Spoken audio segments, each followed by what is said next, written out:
Loh, makanya para wali dulu pusing kalau orang Islam boleh pergi haji, takut sesat.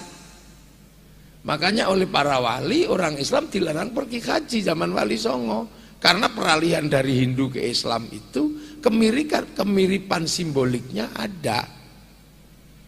Makanya daripada nanti konslet, disuruh pergi ke masjidnya masing-masing 41 kali, jangan putus. Nah, masjid itu adanya di Merapi, pusatnya tempatnya Syekh Jumadil Kubro. Makanya orang kalau pergi haji ke Gunung Merapi untuk menempuh 41 kali sholat Jumat tanpa putus agar dapat pahalanya ibadah haji. Nah, itulah maka kadang orang yang mengatakan orang Jawa pergi haji kok Gunung Merapi dulu.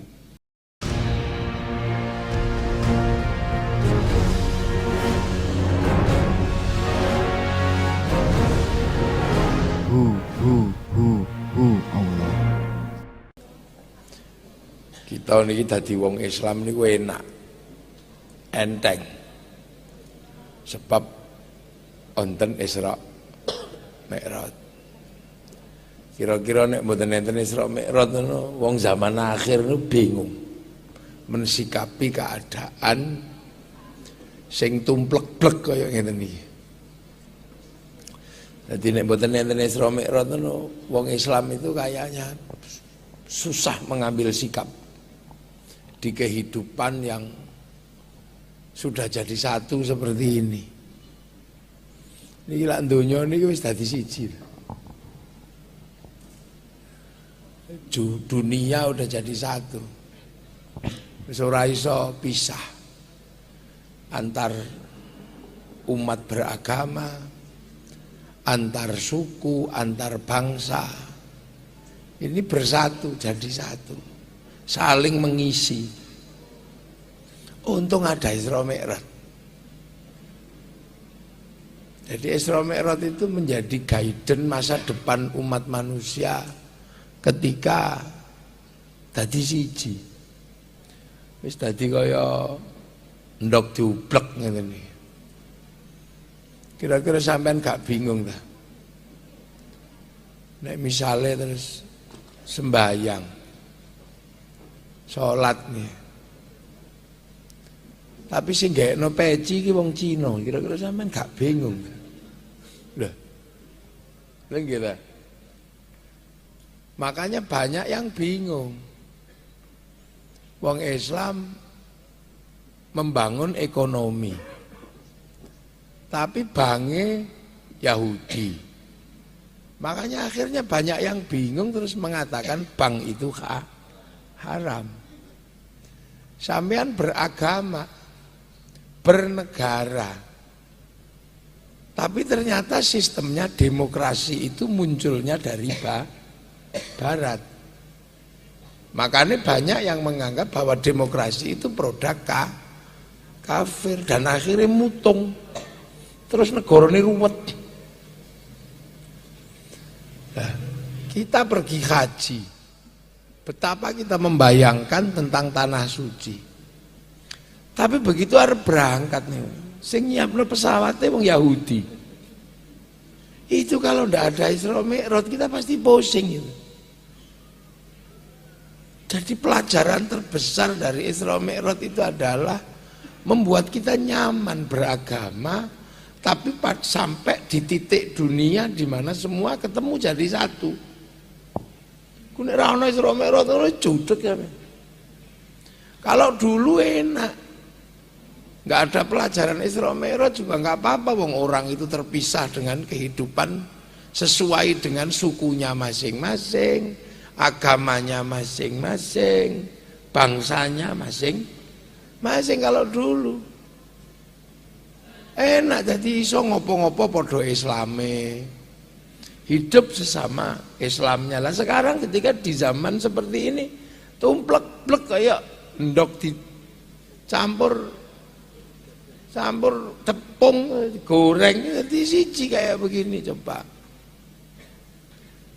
tuh sampean Banser, tapi sing nggak tulisan ini mesin bordire Cina, mereknya Butterfly. Nah akhirnya kemudian dengan pelajaran sekarang yang demikian rumit, Makanya banyak orang gagal memahami kehidupan. Karena mungkin gak belajar dari Isra Mi'raj, dia gak belajar. Saya kalau melihat Isra Mi'raj ini adalah gambaran masa depan manusia. Jadi memang dunia ini pada akhirnya titik temunya itu adalah titik temu antar agama. Panjenengan seneng boten seneng, suka tidak suka. Yang membuat Eropa bangkit itu juga agama. Agama yang dibawa oleh orang Yahudi dan orang Nasrani.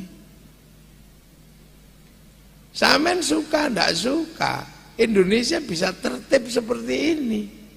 Ini juga karena agama yang kebetulan mayoritas berawal dari agama Islam yang dibawa oleh Rasulullah dan para ulama akhirnya ke Indonesia. Jadi seneng boten seneng, suka nggak suka, bahwa ini terjadi dunia ini karena Allah menyatakan alladzi barokna haulahu. Bahwa Masjidil Haram dan Masjidil Aqsa itu tempat barokah. Nah sementara dunia itu problemnya sekarang yaitu bahwa dunia dan isinya sekarang ini digerakkan oleh apa yang pernah dikerjakan oleh manusia super yang namanya Ibrahim. Yang oleh orang Islam disebut Ibrahim, yang oleh orang Nasrani Yahudi disebut Abraham, yang oleh orang India disebut Brahma. Ya mungkin namanya agak mirip, tapi yang persis itu istrinya. Kalau disebut Ibrahim itu istrinya Sarah, kalau disebut Abraham itu Sarah, kalau disebut Brahma itu Saraswati. Lho nggih. Niki mumpung kula ngaji teng pendopo. Jadi tak sampaikan sesuatu yang agak berat yang harus dicerna. Di Ibrahim, Abraham, Brahma, Sarah, Saraswati, Sarah juga, gitu. Dan tinggalannya Nabi Ibrahim sama sistem peribadatan Brahma itu mirip, sama-sama batu, Ka'bah batu, candi batu. Kalau berputar ke kiri, yang satu pakai kain putih, yang satu pakai kain kuning. Selesai beribadah, satu digundul, satu takhallul. Ayo sampean. Loh ini kita mesti terbuka ya, jernih ya. Ini ngaji rada serius iki wong pendopo soalnya. Pendopo Sunan Kudus kan ya. Lagi. Selesai dalam peribadatan itu tiga-tiganya melibatkan air suci. Yang Yahudi ya Nasrani ya air suci, yang Islam ya air suci Zam-Zam. Yang di sana air suci Gangga. Loh makanya para wali dulu pusing kalau orang Islam boleh pergi haji, takut sesat. Makanya oleh para wali orang Islam dilarang pergi haji zaman Wali Songo. Karena peralihan dari Hindu ke Islam itu kemiripan simboliknya ada. Makanya daripada nanti konslet disuruh pergi ke masjidnya masing-masing 41 kali, jangan putus. Nah masjid itu adanya di Merapi, pusatnya tempatnya Syekh Jumadil Kubro. Makanya orang kalau pergi haji ke Gunung Merapi untuk menempuh 41 kali sholat Jumat tanpa putus agar dapat pahalanya ibadah haji. Nah itulah maka kadang orang yang mengatakan orang Jawa pergi haji kok Gunung Merapi dulu. Nah yang di Sulawesi kemuridnya Sunan Ampel namanya Datuk Ribandang. Satu-satunya masjid di Sulawesi ada di Gunung Bawah Karaeng. Makanya sampai sekarang ada yang mengatakan haji cukup ke Gunung Bawah Karaeng. Ini ilmiah loh ya. Loh makanya kita ini kadang hari ini ya suka nggak suka. Peradaban ini digerakkan oleh peradaban Ibrahim.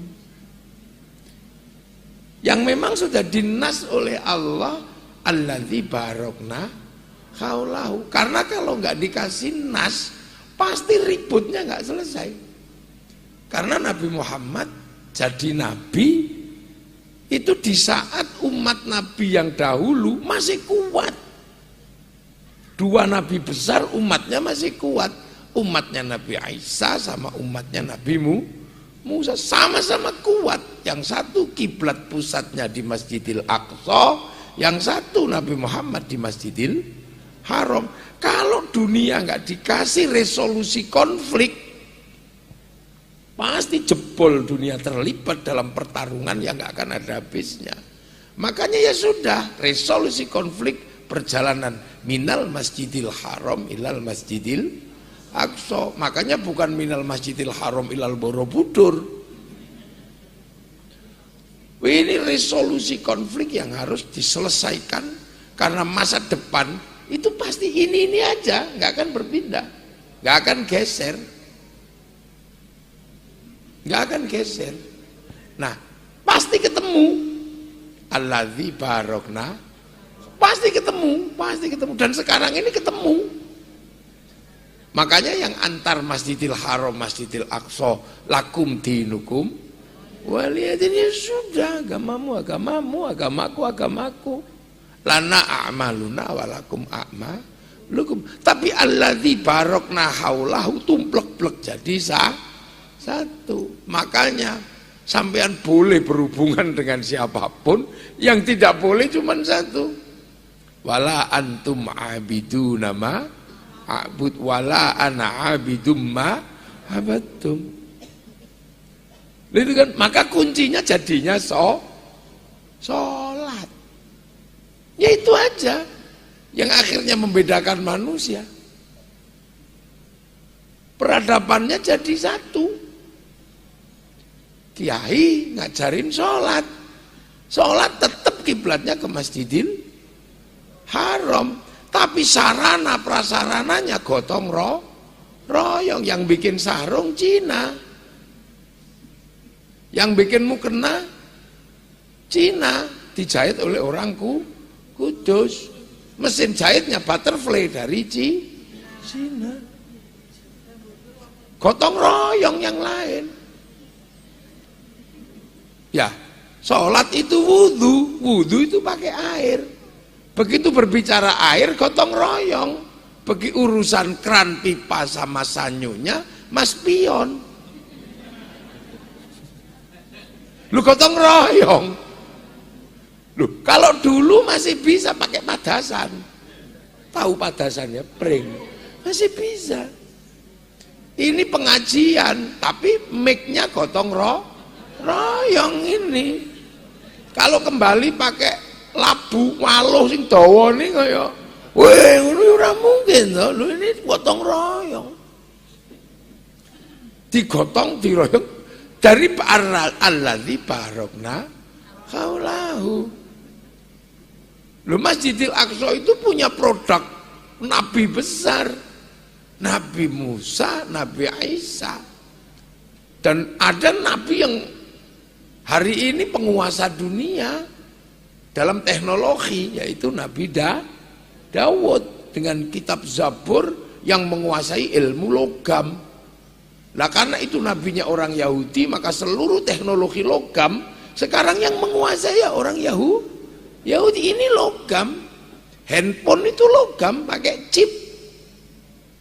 Nah, jadi kalau sekarang teknologi logam itu dikuasai oleh orang Yahudi, ya pantas. Karena Nabi Dawud yang dipegang Taurat, ini semuanya tentang logam. Satu-satunya Nabi yang bisa ngambil logam dari dalam tanah tanpa alat pemintal, ya Nabi Dawud. Cek-lecek di belum mereka di kelambi. Loh ini eranya. Tapi itu semua berasal dari Ibrahim. Dan Nabi Ibrahim pertama kuncinya dipegang oleh orang Islam.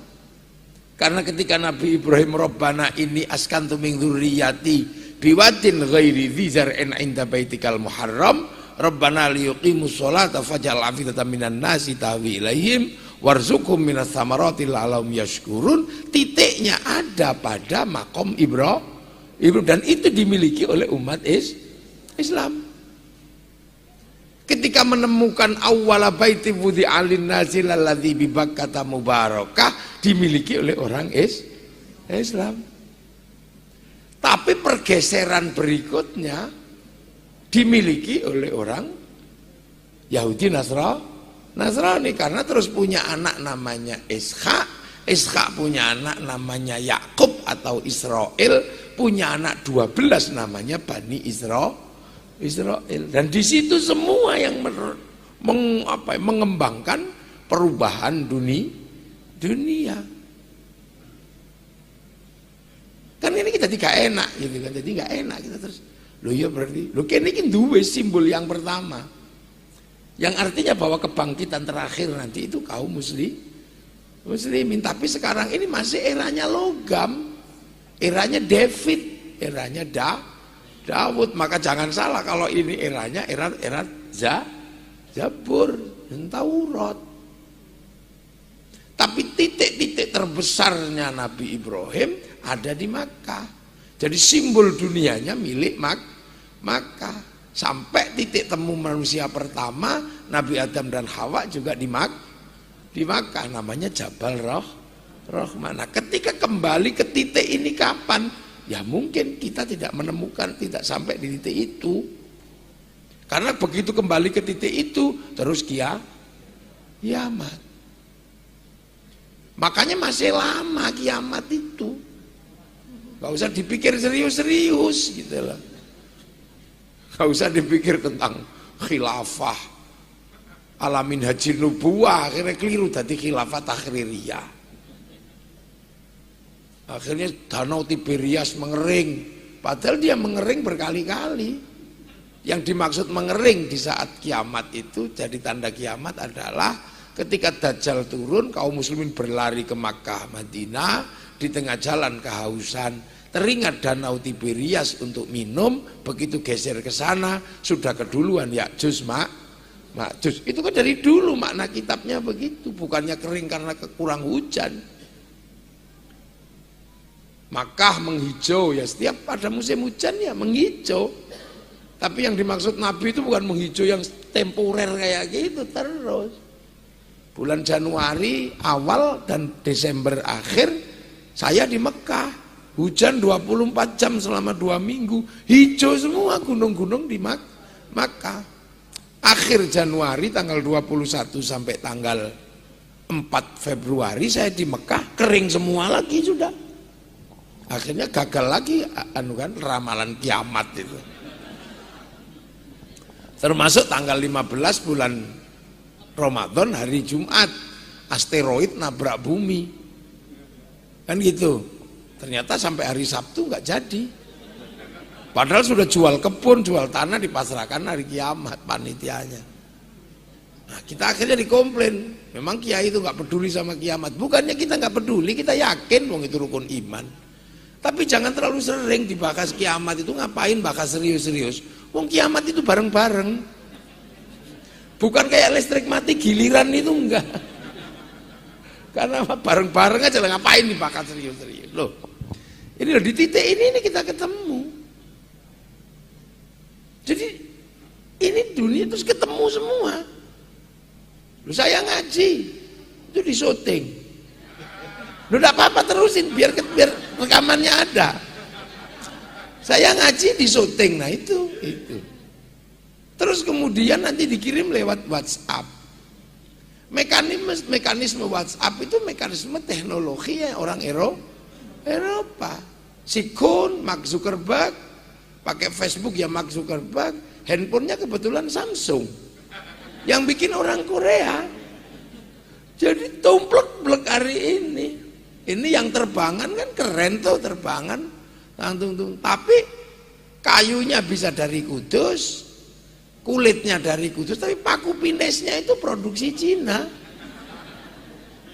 Jadi akhirnya memang ada slogan itu, Tuhan menciptakan dunia dan seisinya selama 6 hari, habis itu made in China, kan ada yang begitu. Nah, ya ini dunia ketemu, kita suka nggak suka. Bahwa nas yang namanya alladzi barokna haulau, dua-duanya barokah, geser. Bangkit sana, ada renaisan. Di sini ada kebangkitan, sama. Itu kan. Pak Bupati, asisten, ngaji, gaya Islam. Semuanya komplit. Tapi jam tangannya ya Eropa. Loh, ini suka nggak? Ini seneng nggak seneng? Ini saya ngaji ini kan. Pisang mulinya Jawa, anggur merahnya Amerika, jeruk merahnya Santang, berarti Cina kan? Ini lah air sudah ada semenjak dunia ada kan? Tapi bungkusnya ini Aqua, perusahaan Perancis. Ini Danone namanya. Loh, itu ya mau ngomong apa? Nah ini dunia ketemu. Untung demarkasinya udah jelas bahwa kita ke Masjidil Aqsa atau ke Masjidil Haram itu adalah ada kiblat di situ dan kita udah menyelesaikannya. Di sini kita mau ngapain pun terserah. Yang penting fawalli wajhaka syatrul Masjidil Haram. Nah, makanya Rasulullah ketika naik itu akhirnya ditunjukkan gambar masa depan. Tapi seluruh gambar masa depan itu ada ininya, harddisknya, ada pusat datanya.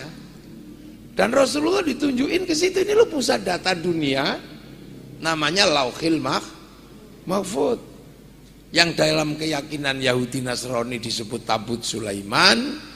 Dalam keyakinan orang Yunani disebut kotak Pandora, dalam keyakinan orang Jepang disebut kantong Doraemon, kan pusat ada ini.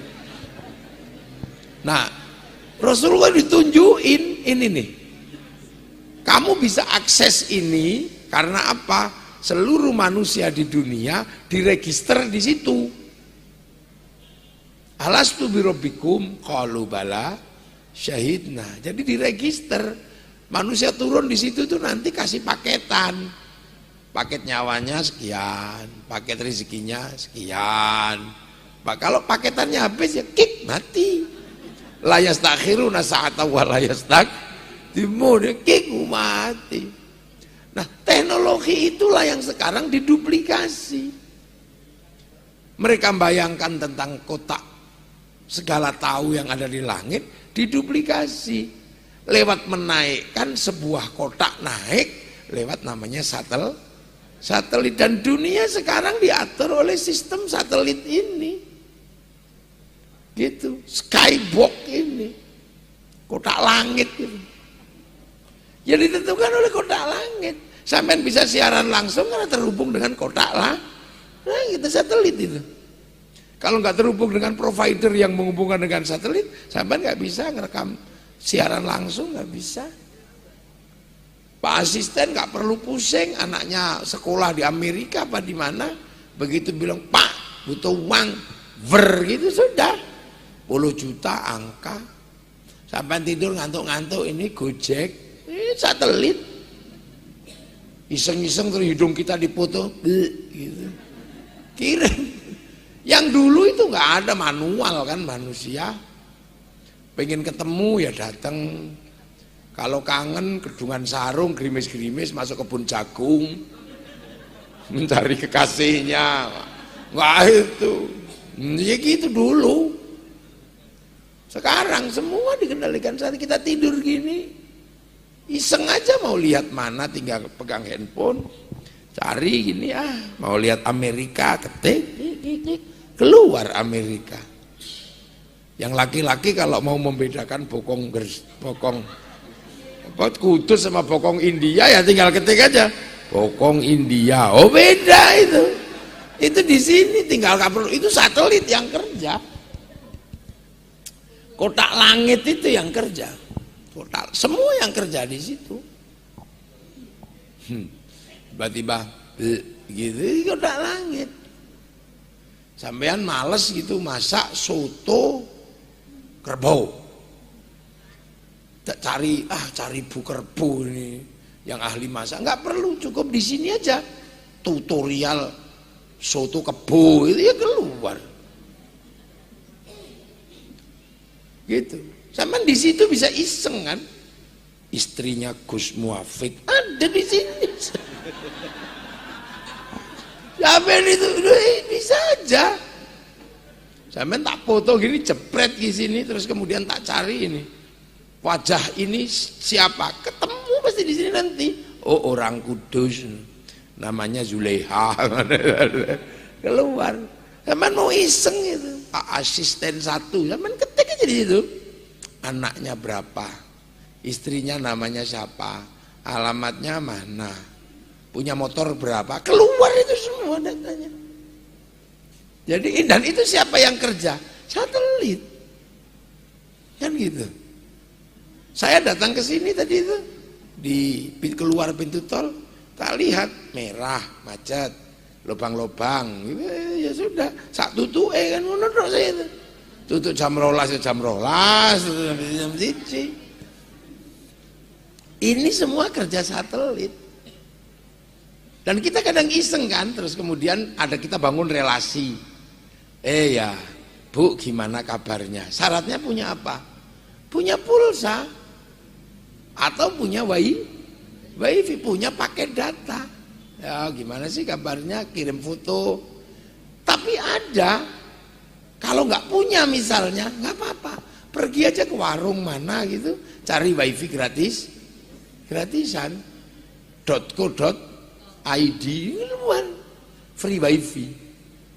Teknologi itulah yang dari dulu dijelaskan oleh Islam. Bahwa manusia terhubung dengan Lauhil Mahfud. Sampean kerja melakukan apapun itu tergantung Lauhil Mahfud. Jejak digitalnya nggak akan pernah hilang. Sampean pakai handphone ini, walaupun cuman gitu, itu ada dan bayar pulsa. Datanya ada. Makanya kalau korupsi jangan pakai handphone. Pasti ketangkep sampean. Karena jejak digital nggak bisa dihapus. Ngerayu perempuan jangan pakai handphone, pasti ketahuan. Walaupun cuman gini ada, itu ada dan itu bayar. Sama dengan kehidupan nyawa manusia, sama persis sudah teknologinya. Jadi manusia melakukan apapun. Ini jejak digitalnya nggak pernah hilang. Sirwalanan dalam keadaan sepi maupun dalam keadaan terang. Dari dulu kan gitu, ojo nggak aneh-aneh. Uripmu diawasi pangeran, kamu melakukan apapun dicatat oleh Allah, malaikat raqib atid. Mithqala dzarratin khairan yara, mithqala dzarratin syarran yara. Waduh. Sama kalau sampean menggunakan handphone, nanti kemudian juga ada print out. Manusia nanti di akhir kehidupannya ya dikasih print out. Catatan kehidupan. Karena handphone itu hidup ada catatannya, manusia hidup juga ada catatannya. Makanya sampean ngrasani uang sepi yo ada catatannya, rame-rame ya ada catatannya. Malaikat raqib atid itu menggambarkan tentang sistem pencatatan manusia ketika manusia terhubung dengan pusat data namanya Lauhil Mahfud.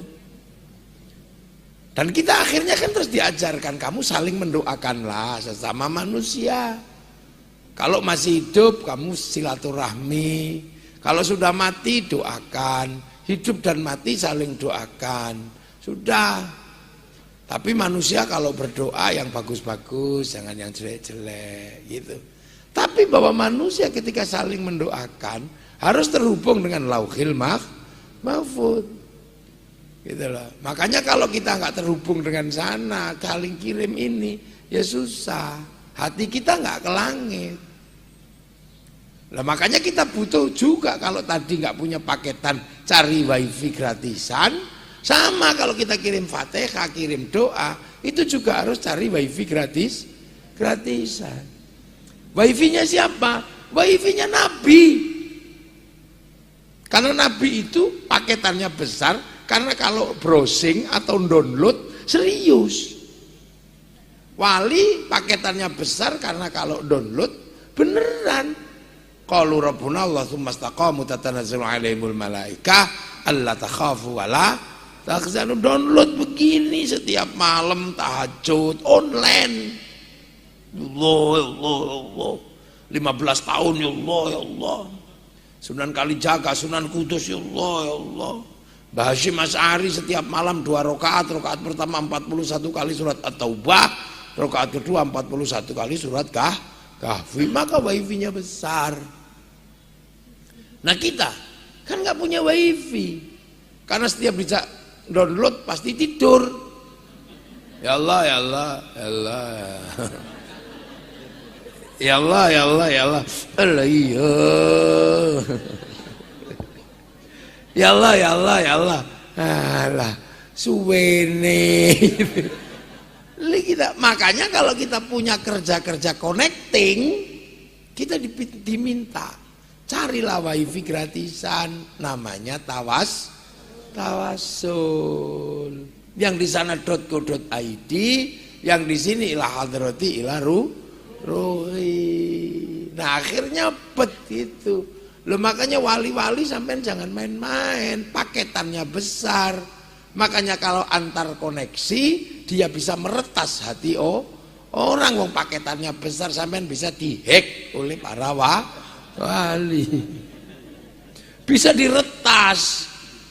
Itu kan makanya wali-wali itu weruh sadurunge wina kan tahu bisa di browsing deh sampean karena paketannya besar, dihack dulu, di cloning itu. Oh ini toh, oh ini bisa di profiling, bisa pasal paketannya lebih besar lah.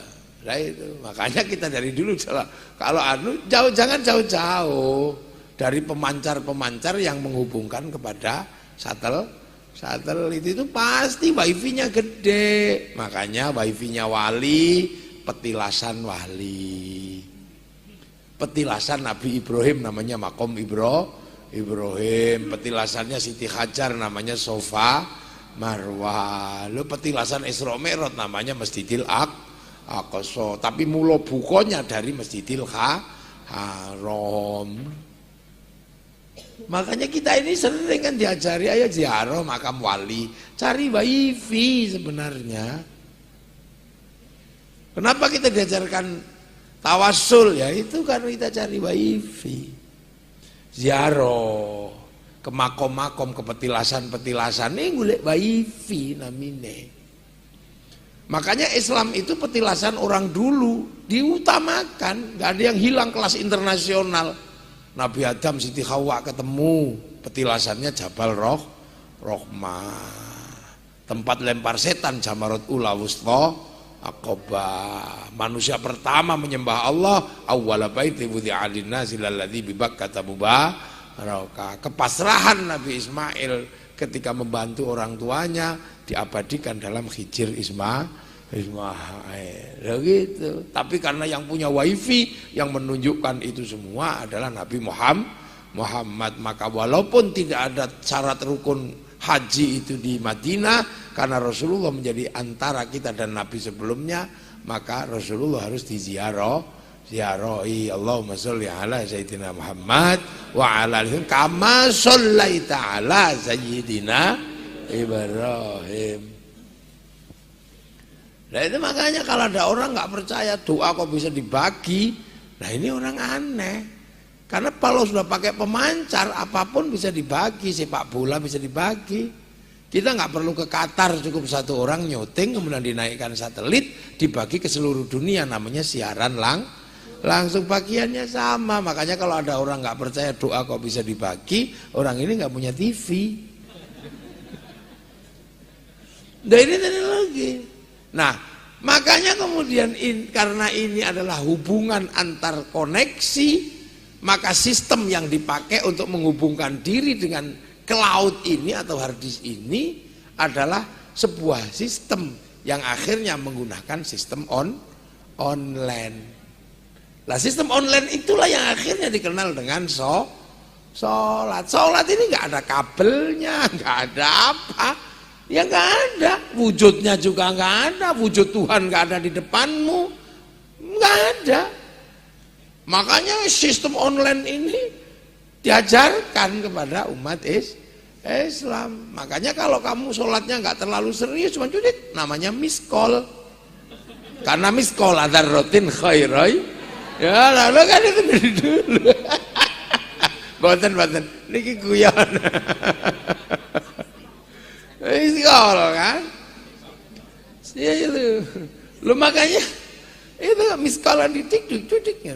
Nah itu makanya ketika Rasulullah pulang setelah clear masalah ini dulu bagaimana, ini kan clear tuh. Tadinya kan Rasul dianggap gila kan, karena nggak masuk akal wong minal masjidil haram dan masjidil aqsa kok semalam. Itu dalam logika orang zaman segitu ya nggak masuk akal. Tapi di masa depan ya bisa aja wong pesawat aja nggak nyampe 2 jam. Artinya bagi masa depan ini normal aja. Ke langit biasa aja, orang ke langit bisa bahkan menaikkan manusia ke antariksa juga ada. Artinya ini bagi teknologi masa depan. Nah waktu itu karena nggak masuk di itu kan Nabi ini kan apa punya jangkauan yang panjang. Nah di saat itu dikeluarkan Isra Mi'raj orang nggak percaya karena apa? Atau mungkin jangan-jangan kita dulu waktu itu kalau seandainya kita hidup di zaman itu masuk golongannya Abu Jahal, jangan-jangan sama-sama nggak percaya. Lu sahabat Umar aja susah mencerna, sahabat yang lain susah. Mereka tidak lari hanya karena jaminan bahwa Rasulullah nggak pernah bohong, itu aja. Jadi walaupun nggak masuk akal mereka nggak lari, paling emosi aja, gemes gitu aja. Tapi jaminannya kan Rasul nggak pernah bohong, itu aja. Sehingga yang paling seneng kan Abu Jahal waktu itu karena dianggap ini Muhammad sudah benar-benar gila. Maka datang ke Rasul, ya Muhammad, apa? Mana Bu? Katanya kamu dari langit ya? Iya, aku dipanggil oleh Allah. Hebat kamu. Nabi beneran kamu, hebat. Itu cangkemnya Abu Jahal, hebat. Olok-olok sebenarnya. Kalimat hakin uridu bil batil itu ya itu. Tapi saya nggak ada yang percaya, man. Teman-teman saya ini nggak ada yang percaya, malah saya dianggap gila. Alah, wong temanmu kan orang-orang bodoh gitu. Akalnya nggak nyampe. Kolega-kolegamu itu nggak nyampe. Kecuali kalau kolega-kolega saya orang-orang pinter. Kamu cerita pasti teman-temanku bisa memahami. Karena itu hanya orang pinter aja yang bisa paham. Maka daripada temanmu nggak percaya, kisahmu itu kamu ceritakan aja di tempatku. Kamu tak undang ya nanti ke rumahku, tak siapkan makan, tak siapkan apa, pokoknya beres deh saya yang undang. Tapi teman-temanmu datang nanti biar kamu bisa cerita. Temanku tak undangnya semua, kamu ceritalah. Itu akhirnya halumi kumpul-kumpul, semua dikumpulin sama Abu Jahal. Di rumahnya Abu Jahal kasih makan, kasih apa. Rasulullah disuruh datang pidato jelaskan Isra Mi'raj. Jadi kalau sampean pengen tahu ketua panitia peringatan Isra Mi'raj pertama, ya Abu Jahal itu.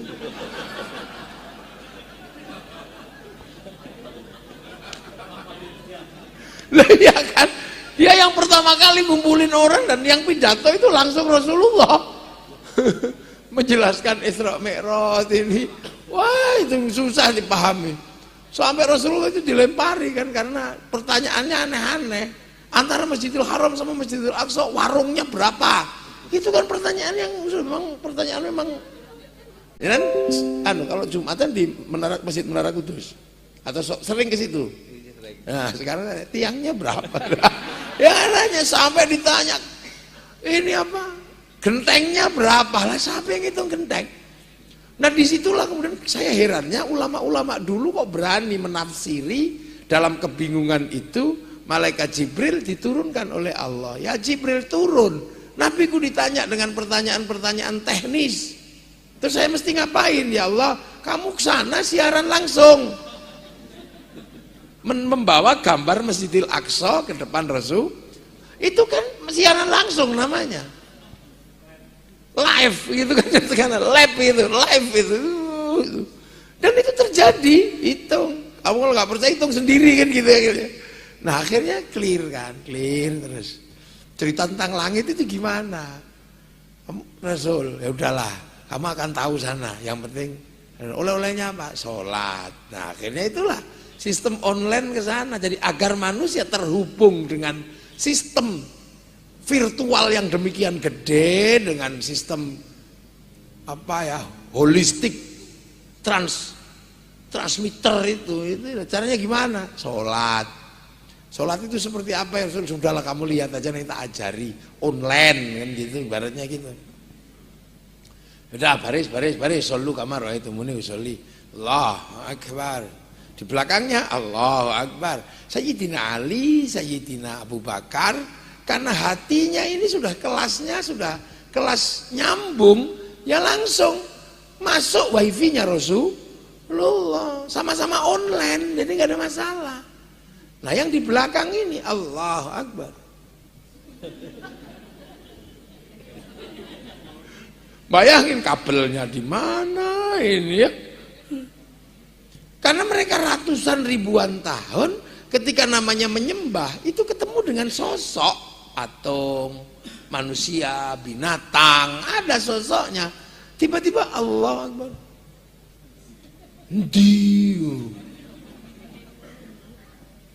Ya waktu itu diajari malam, oh ini malam, jadi nggak kelihatan Kang, tunggu aja kapan lagi ya Rasul, nanti Isya, oh semangat Allah. Wah ini 3 nggak kelihatan, 4 nggak kelihatan juga, mau nggak kelihatan, oh, mungkin karena malam kan gitu. Ini proses sekolah zaman Rasul. Habis itu kapan lagi besok fajar ya, begitu berapa 2 kali, wah ini mungkin karena agak siang. 2 cukup lah, pasti udah kelihatan kan? Nggak kelihatan juga. Kapan lagi ya Rasul? Nanti zuhur. Berapa? 4 tuh. 4 siang pasti kelihatan. Nggak kelihatan lagi. Lama-lama yang di belakang kan mulai capek, mulai malas. Ini apa ini? Nah, susah. Akhirnya Rasul nanya, kenapa sih kalian ribut aja di belakang? Susah ya Rasul. Kenapa? Tuhannya nggak kelihatan. Sudah gini-gini, begitu melek, nggak lihat Allah, malah lihat rukuh bolong, gitu, sarung bolong, nggak apa-apa. Tapi kamu jangan lupa fa innahu yara, bahwa kamu sedang dilihat Allah, maka Allahu Akbar, lihat sarung bolong nggak apa-apa. Tapi jangan lupa Allah sedang melihatmu, maka kamu tidak boleh nyunyuk, tidak boleh itu, batal gitu loh. Jadi enak. Allahu Akbar. Ngerti lagi. Ding bakso. Boleh sampean dengerin bakso, dengerin apa, tapi jangan lupa Allah sedang melihatmu, mengawasimu. Jangan lupa, jangan kok terus 2 mangkok Pak, ngono yo ojo. Kali mangkok nggih, ngono ora oleh. Jadi akhirnya yang bodoh-bodoh akhirnya bisa sholat karena apa? Sederhana, yang penting merasa dilihat Allah. Itu akhirnya nyaman. Oh bisa ya Rasul, kalau cuma gitu aja beres. Akhirnya karena merasa dilihat Allah, tertib. Orang sholat ini tenang. Setelah tenang karena merasa diawasi, nanya, ya Rasul, Allah melihat kita sholat itu dari sudut mana? Dari sebelah situ apa situ? Biar saya lebih tenang, ada kesananya. Oh dan idza sa'alaka ibadi anni fa inni qarib ujibu da'watad da'i idza. Dan Allah dekat, dan kamu kalau minta pasti dikasih. Loh, kalau minta dikasih ya Rasul? Iya, ya sudah aku tak minta aja katanya. Akhirnya Rasul Allahu Akbar, ya Allah, minta ini, minta itu. Loh akhirnya secara tauhid sudah naik ke kelas 2. Sudah tidak minta kepada asnam atau patung atau berhala, sudah minta kepada Allah. Nah karena bawa proposal, ya tertib. Wong minta, ya datangnya awal. Kayak lurah bawa proposal ke Pak Asisten, ya tertib, gak ada kukur-kukur begini, ya gak ada bawa proposal.